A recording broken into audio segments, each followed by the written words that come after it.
Hello everyone, welcome to YouTube channel SJ classes. आज के class में हम लोग देखेंगे 23 सितंबर का करंट अफेयर। चलिए स्टार्ट करते हैं हमारा आज का वीडियो। हमारा जो आज का पहला क्वेश्चन है वो है फेसबुक इंडिया के बारे में। तो जो फेसबुक इंडिया है उसने सार्वजनिक नीति निदेशक नियुक्त किया है, वो किसे किया है? आप फोटो में यहाँ देख सकते हैं, इनको क्या किया गया है? फेसबुक इंडिया ने सार्वजनिक नीति निदेशक नियुक्त किया है। तो उनका नाम है राजीव अग्रवाल। राजीव अग्रवाल को फेसबुक इंडिया ने जो सार्वजनिक नीति निदेशक है उसको नियुक्त किया गया है। फेसबुक इंडिया ने जो पूर्व ये जो इनका नाम जो राजीव अग्रवाल हैं, ये पहले IAS रह चुके हैं, IAS अधिकारी रह चुके हैं। इनको नीति निदेशक के रूप में नियुक्त किया गया है। यह किसके जगह पे लेंगे? तो इसके पहले जो थे अंखी दास जो थे, उनकी जगह पर ये आए हैं, जिन्होंने पिछले साल अक्टूबर में कंपनी छोड़ दी थी और वह देश में दक्षिणपंथी नेताओं के खिलाफ अभद्र भाषा के नियमों को लागू करने का विरोध करने के लिए एक विवाद में फंस गई थी, वो लेडीज थी। तो अब उनके जगह पे इनको चुना गया। तो ये जो राजीव अग्रवाल हैं, इनको भारतीय प्रशासनिक अधिकारी यानी IAS के रूप में 26 से अधिक वर्षों का अनुभव है। यानी ये 26 वर्ष से ज़्यादा तक के लिए काम कर चुके हैं IAS के रूप में। और इन्होंने उत्तर प्रदेश के 9 जिलों में एक जिला जो है उसमें मजिस्ट्रेट के रूप में भी काम किया है। एक प्रशासनिक अधिकारी के रूप में भी अपना कार्यकाल के दौरान उन्होंने उद्योग और आंतरिक व्यापार संवर्धन विभाग में संयुक्त सचिव के रूप में बौद्धिक संपदा अधिकारों पर भी भारत की पहली राष्ट्रीय नीति का संचालन किया है। अब ये जो अग्रवाल हैं, इनका अंतिम कार्य उबर के साथ था, जो उबर था उसके साथ था, जहाँ पे वे भारत और दक्षिण एशिया के लिए सार्वजनिक नीति के प्रमुख थे। तो ये जो फेसबुक है, फेसबुक का स्थापना कब हुआ था? फेसबुक का स्थापना फरवरी 2004 में किया गया था। और ये जो फेसबुक है उसका CEO वो कौन है? वो आपको अच्छा से पता होगा, मार्क जुकेबर्ग। मार्क जुकेबर्ग जो है फेसबुक के CEO हैं। और फेसबुक का मुख्यालय कहाँ है? वो है कैलिफोर्निया जो USA में है, वहाँ पे ये इसका मुख्यालय है फेसबुक का। चलिए हम लोग अगला क्वेश्चन देखते हैं। आप जो फोटो में देख रहे हैं ये कौन है? ये राइनो है, राइनो। तो विश्व राइनो डे, जो विश्व राइनो दिवस मनाया गया, वो कब मनाया गया? हर साल कब मनाया जाता है? तो ये हर साल 22 सितंबर को ये मनाया जाता है। जो बीत गया, आज तो 23 सितंबर है, 22 सितंबर को विश्व राइनो दिवस मनाया जाता है। यह दिन जो है कारण से संबंधित संगठनों, गैर सरकारी संगठनों, चिड़ियाघरों और जनता के सदस्यों को गैंडा को अपने अनोखे तरीके रूप से मनाने का अवसर प्रदान करता है।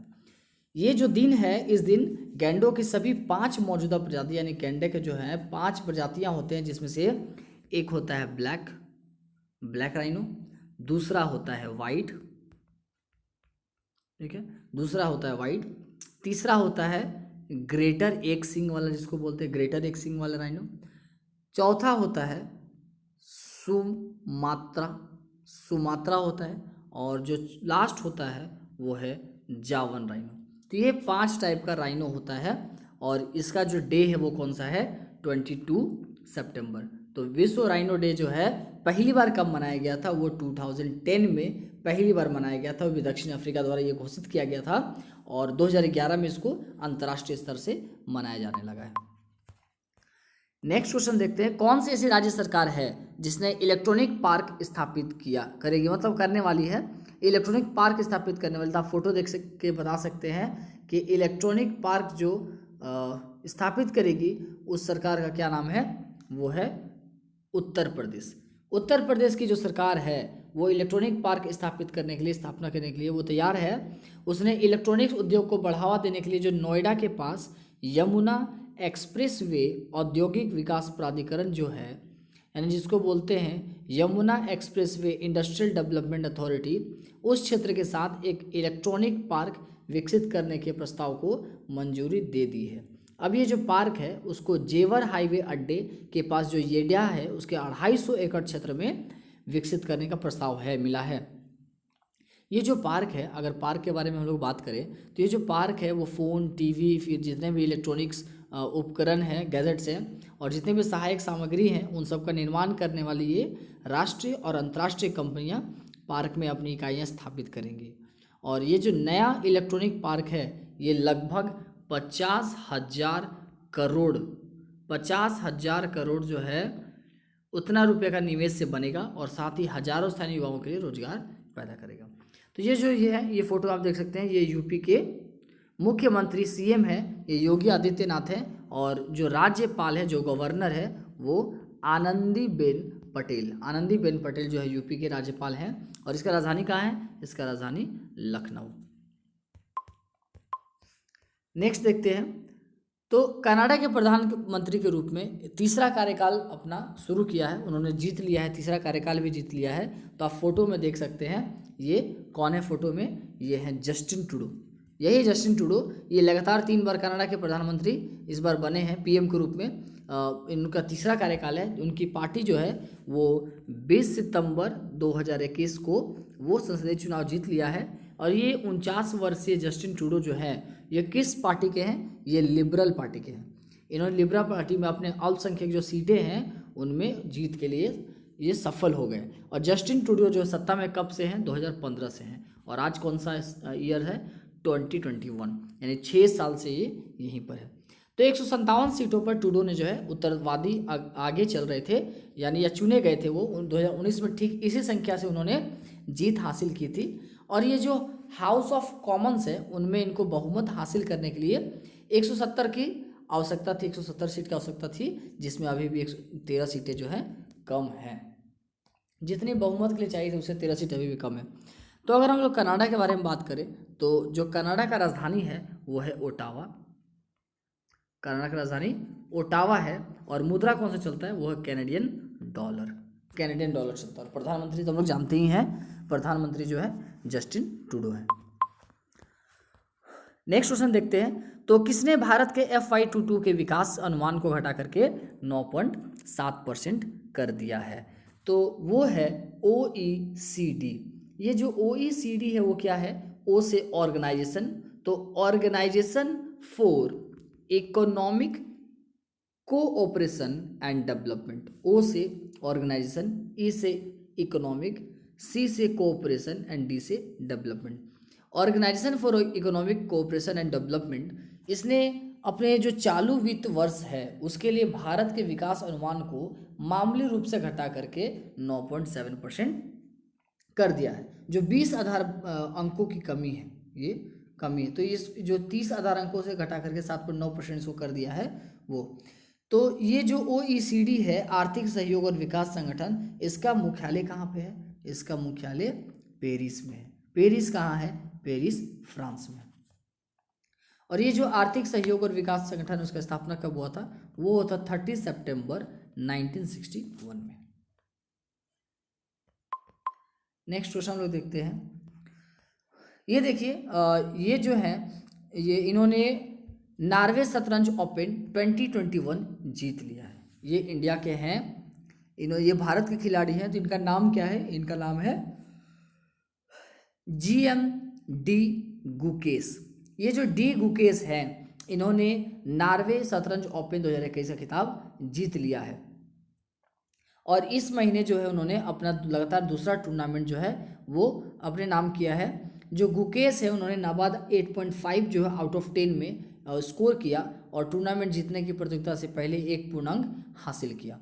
इंडियन ने 8.5 अंकों के साथ एकमात्र दूसरा हासिल स्थान किया था, जो शीर्ष वरीयता प्राप्त दिमित्रिस जो कोलार्स है और वेलेंट ड्रैगनो जो है उसके आधा अंक आगे रहा।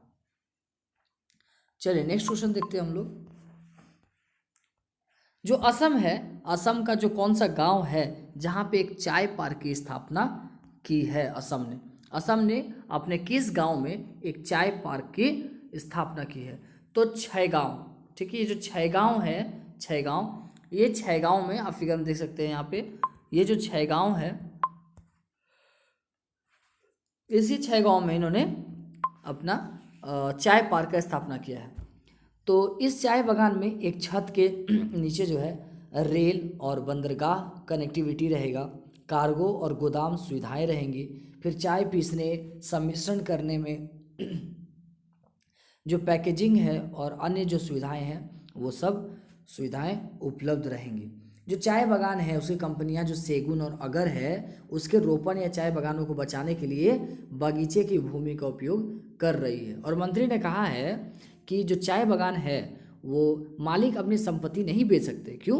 क्योंकि जो पट्टे की जमीन अभी भी असम सरकार की है। इसके बजाय उन्हें नवाचार और असम चाय की ब्रांडिंग पर ध्यान केंद्रित करने के लिए सरकार ने कहा है। तो ये जो असम राज्य है, असम राज्य के जो सीएम है वो कौन है? तो वो है हेमंत बिस्वा शर्मा। हेमंत बिस्वा शर्मा जो है सीएम है कहाँ के? वो असम के हैं। और गवर्नर जो राज्यपाल जो है वो है जगदीश मुखी। नेक्स्ट क्वेश्चन देखते हैं।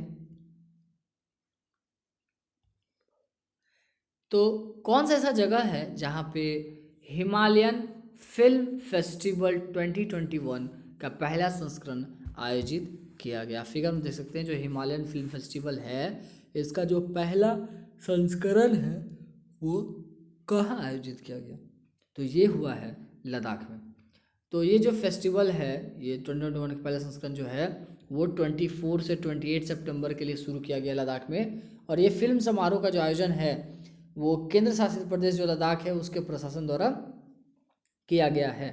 और इसमें सूचना और प्रसारण मंत्रालय भी रहेंगे, भारत सरकार के जो सहयोग है वो भी रहेंगे। तो जो फिल्म महोत्सव की मेजबानी जो लद्दाख कर रहा है वो पहाड़ी विकास परिषद लेह के सहयोग से की जा रही है। ये 5 दिवसीय फिल्म महोत्सव जो है वो भारत की आज़ादी के 75 साल पूरे होने के उपलक्ष्य में आज़ादी का अमृत महोत्सव के जश्न का एक हिस्सा है। तो ये जो लद्दाख है, लद्दाख उसका उपराज्यपाल कौन है?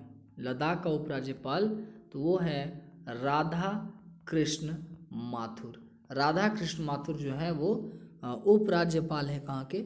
लद्दाख के।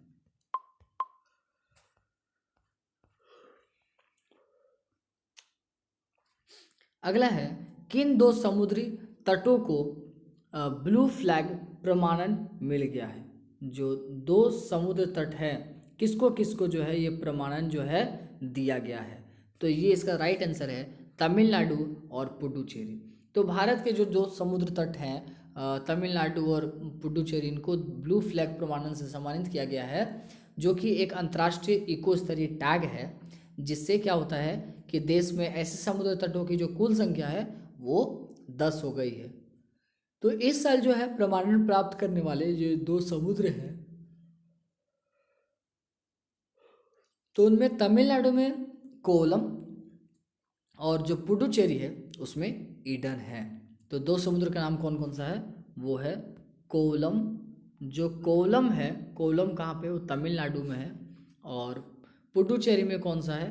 वो है ईडन। ईडन जो है वहाँ का समुद्र है।